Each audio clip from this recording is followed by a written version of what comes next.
Okay, we start.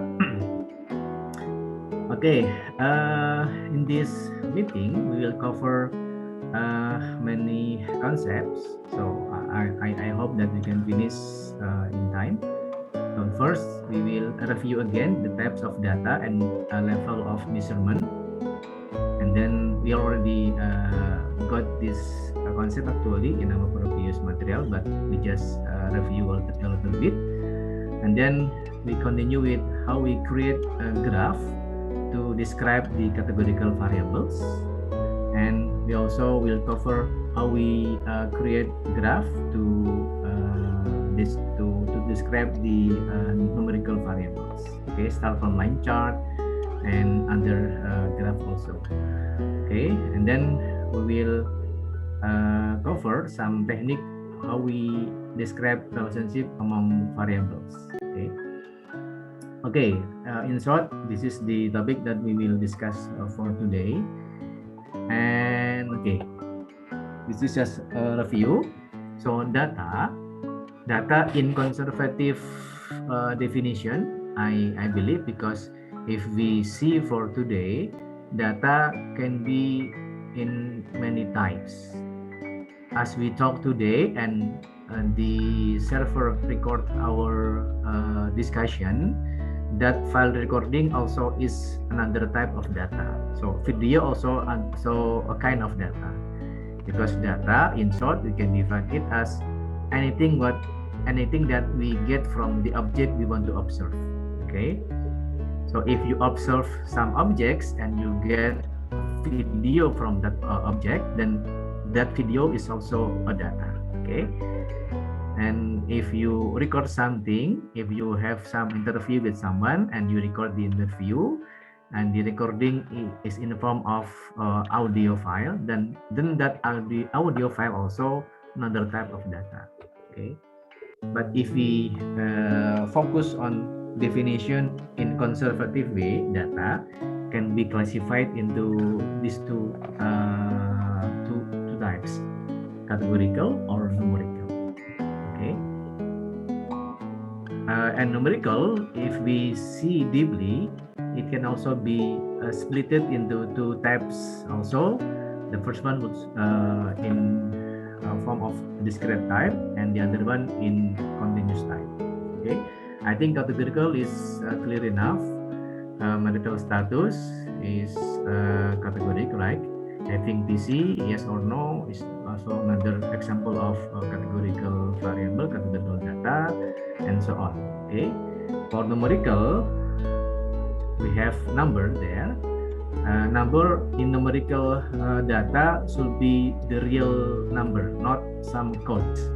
So in categorical, we can save the data into computer, into a file using number code. For example, having PC, the categories should be yes or no, but we can save the data into some number codes. For example, yes we code as 1 and no we code as 0. Then in our file, in our computer, the data of having status, we have number 0 or 1. But 0 or 1 there, not real number, but just some symbol or code for yes or no. Okay, but for numerical data, the number is the real number. It is real, that is showing the value of that data. So for example, how many laptop you have? For example, if some of you has 2 laptops, then the number for you is 2. Okay, 2 is real number, not a code for something.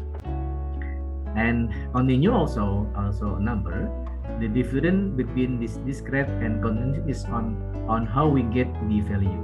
If we get the value by using counting process, then that data should be called as discrete data.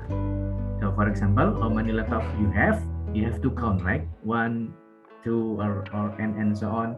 Then the number you get from that counting is called as discrete. Okay, and continuous, it called as continuous if you have the value by using the measurement process. So for example, if you want to know how what is your weight, then you should measure, right? You cannot count your weight, you should measure it. Okay, how tall you are, also continuous data, because you have to measure it. You cannot count your height. Okay, I think it's clear enough between discrete and continuous, but both of them is numerical. Okay. Okay, I think it's just for review. I think it's clear enough. If someone of you want to ask something, then you can interrupt me anytime. Okay, for measurement level, we have 4 levels. Start from the bottom one to the top one. The bottom one is nominal data. The top one is ratio data. And I want to emphasize that any level will have the characteristic of level in the how we call it. So, for example, interval data, if we view it as a step, the nominal data is the first step, ordinal data is the second step, interval third, and ratio is the fourth step. Then interval data will have characteristic what the ordinal and nominal have. So, for example, nominal, the characteristic is differentiation or grouping. That is the characteristic of nominal. Okay, but nominal, only that characteristic it has, only grouping or only categorization. But we cannot distinguish which one is better, which one is higher than other. We cannot do that in nominal data. We can do that in ordinal data. So ordinal has characteristic of nominal, which is categorization or grouping, but plus with order. That's why it is called as ordinal, from the order characteristic of this level of measurement. We can distinguish which one is better, which one is higher, and so on, but we cannot evaluate how different they are. For example, if someone still in elementary school, then the level of education is lower than some other already in high school. Okay, so high school is higher than elementary school, but we cannot evaluate how different they are. Okay, if we want to know how different they are, then we have to move into the next step, which is interval or ratio. In interval, we can evaluate how different they are. Okay, interval, the illustration is, the classic illustration for interval is temperature, how hot the room you are now. If you measure it with Celsius or Fahrenheit, for example, then the number belongs to interval data. Okay, because by considering that number, we can understand how hot it is. If another room, for example, your room 25 degrees Celsius, for example, and other room 30 degrees, then the other room is more hot than your room. Okay, because 30 is more than 25. And if we subtract 30 with 25, we have 5 in difference. Then that 5 showing the difference between your room and the other room. Okay, something that we cannot do that in ordinal data. But in interval data, we cannot make a comparison by using ratio. So, for example, if one object, the temperature is 25 degrees Celsius, other object 50 degrees Celsius, 50 divided with 25, we have 2. 2 in this calculation will have no meaning at all, because we cannot interpret with anything that logic with these 2. Okay, because the interval data don't have any true zero, they don't have any absolute zero, so that we cannot compare number with any number. We can only subtract it. We can only make distance. We cannot make a ratio. Okay, if the comparison using ratio, you want to have some meaningful interpretation, then you should move on the top one, the ratio data. In this ratio data, the zero there is the true zero. So for example, if you want to measure how tall you are, then your height is categorized into ratio data, because zero, if you measure something and you have zero, then it means that the object did not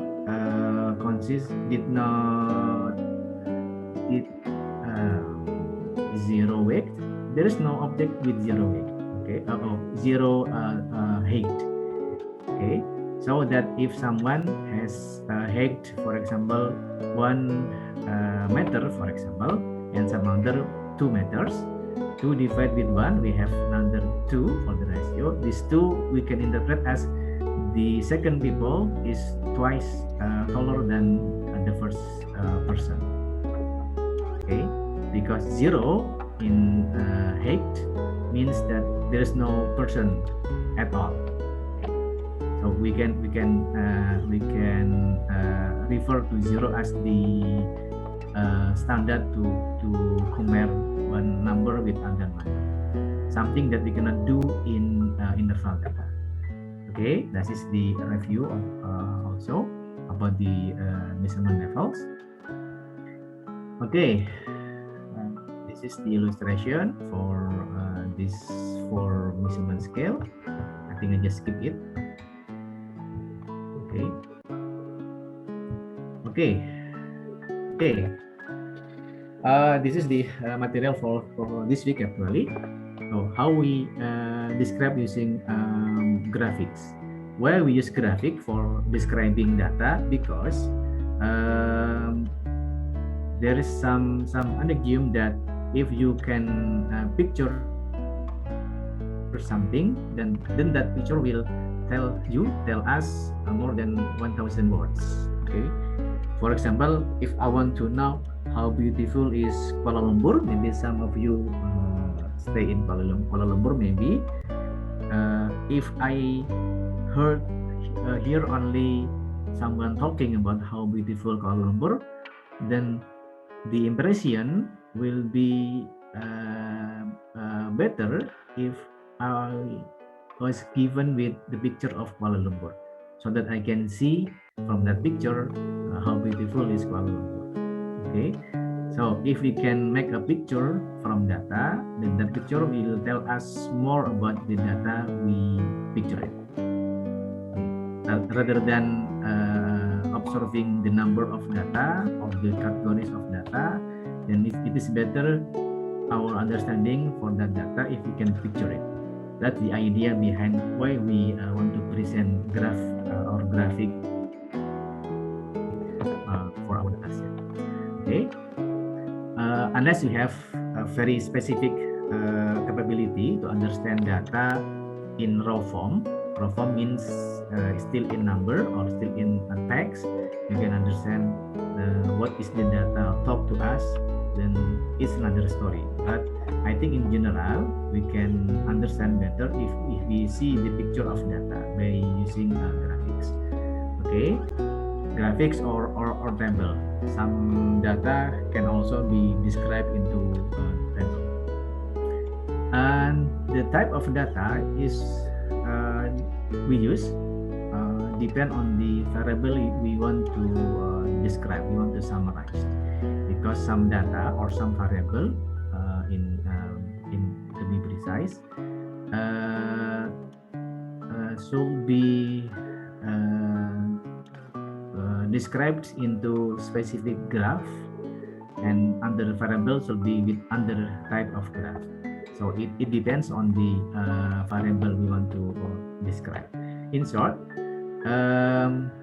the alternative for choosing the graph, it depends on the level of measurement or type of data. That's why we review a little bit in our meeting today the type of data and the level of measurement. By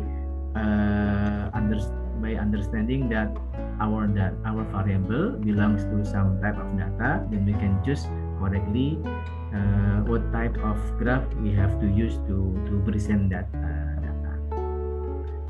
Okay, this is some outline about the type of graph that we can use to present our data set. So it was discriminated into type of data that we talked in our previous slide. So type of graph depends on our type of data or our type of variable. Is it categories or numerics? If it is categories, then we have the green group here. But for the numerical variable, we have the blue group here. Okay, for example, if we want to describe categoric data, we can use a tabulation process, and the result can be in frequency distribution or cross tabulation, depending on the number of variables. But if you want to present using some picture with graphs, then we can choose this alternative, bar, pie, or Pareto. Okay, for numerical variable, if just one variable we want to describe, then this is the alternative. We can use cross tabulation, line chart, and so on until this is not stem, not only stem and leaf. Stem has different meaning with stem. Okay, stem and leaf, not stem. Two variables we can use scatter plot. We will cover all the alternative in our next slides. Okay, we start with categorical variable. How we describe or make a picture or describe a variable in categorical form. What kind of tables and graph we can use for categorical variables. Then, okay, this is the outline. For categorical data, you want to tabulate, then the frequency distribution table is the choice. But if you want to make a picture from categorical data, then we can have three different alternatives: bar, pie, or Pareto diagram. Let's see. Okay, this is the illustration of frequency distribution. This is description on number of patients in some hospital, categories into the unit of that hospital the patients belong to. So, for example, the patient for emergency unit, the data says that there are more than 2,000 patients at that unit. Okay, and so on. I believe you understand well about this kind of table. We call it as frequency distribution table. Okay, and it clear enough the interpretation of this table. The number tell us about the frequency of patients on each unit, and we can also consider which unit has more patients than other units by evaluating the number. I think it's clear enough. Okay, but if you want to make a picture for categorical variable, then we will have two choices, either bar charts or pie charts. Okay, let's see. This is bar charts. The frequency distribution table can also be presented using this kind of graph. We call it as bar graph. Okay, I think also it's clear enough. The height of the bar proportional to the frequency of the unit. Okay, the horizontal axis showing the unit of that hospital, and the vertical axis showing the number of patients. Okay, I think it's also clear enough. Some people prefer to see the number, some other prefer to see the picture. Okay. For me, myself, I prefer picture because if I see picture, then I can understand more than I see just number. Okay. Okay, this is the bar chart, and the other one is pie chart. I think it is also clear enough. The graph showing the frequency or in form of slice on a pie. Okay, and the pie chart we choose usually when we want to focus more on the proportion of the units. Okay, and we also use this type of pie chart if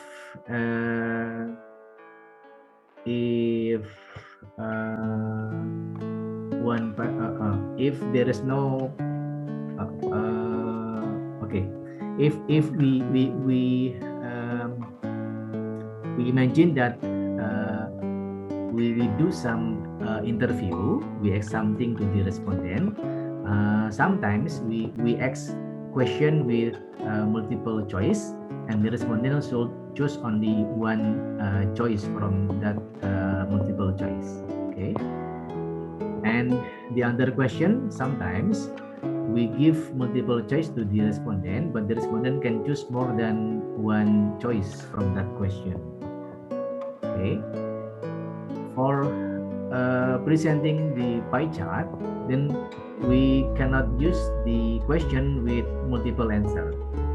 Okay, so if we ask some respondent with question with multiple choice, and the respondent can answer more than one, then we cannot present the frequency of that question using pie chart.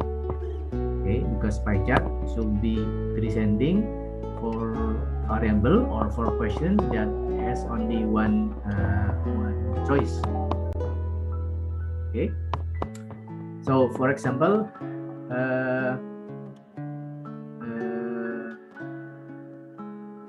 if I ask respondent, for example, what kind of food you like, whether for example gado-gado, sate, bakso, for example, you can the respondent can answer more than one. Then for that question, then I cannot present by using pie chart. Okay, because it's actually that question, although in form of just one question, actually we kind of asking the respondent more than one.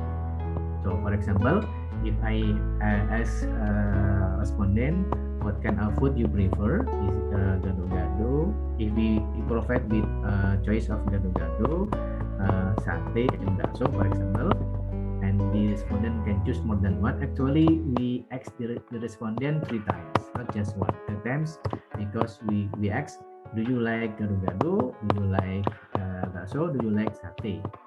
Okay, so it should be presenting 3 times, not just one. Okay.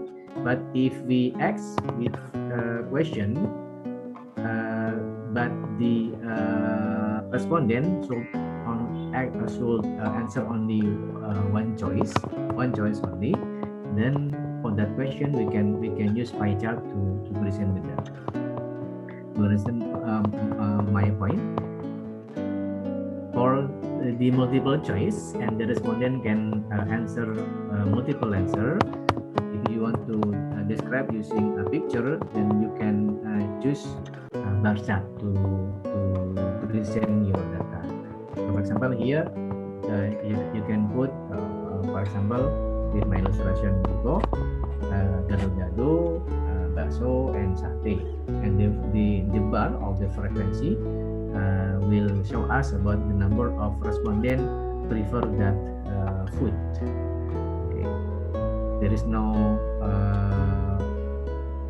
barrier to use a bar chart for that type of question, but for multiple answer with multiple choice with multiple answer, then we cannot use the pie chart.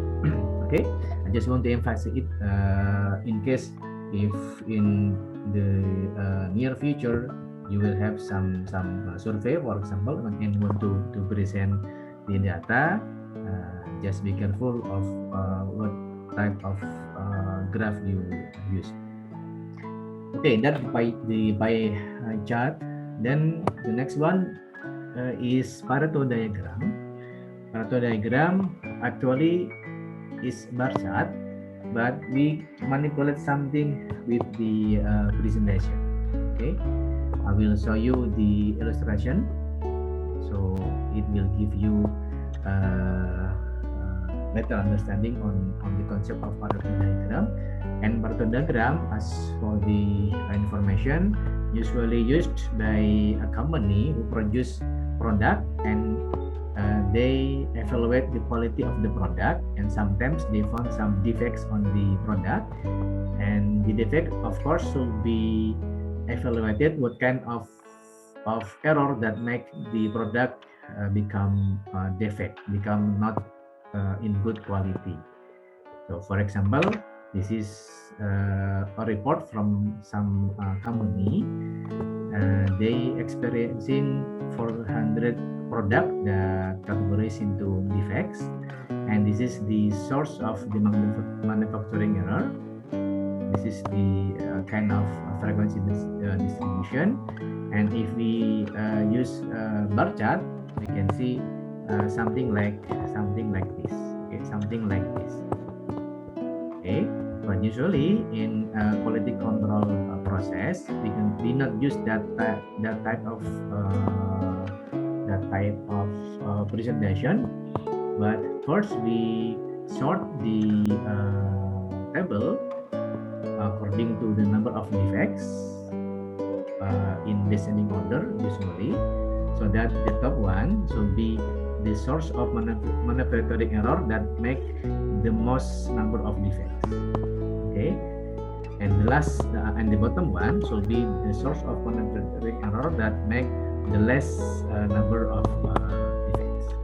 Then after that we make a bar chart from that table after we sort descendingly, and this is what we call as the Pareto diagram.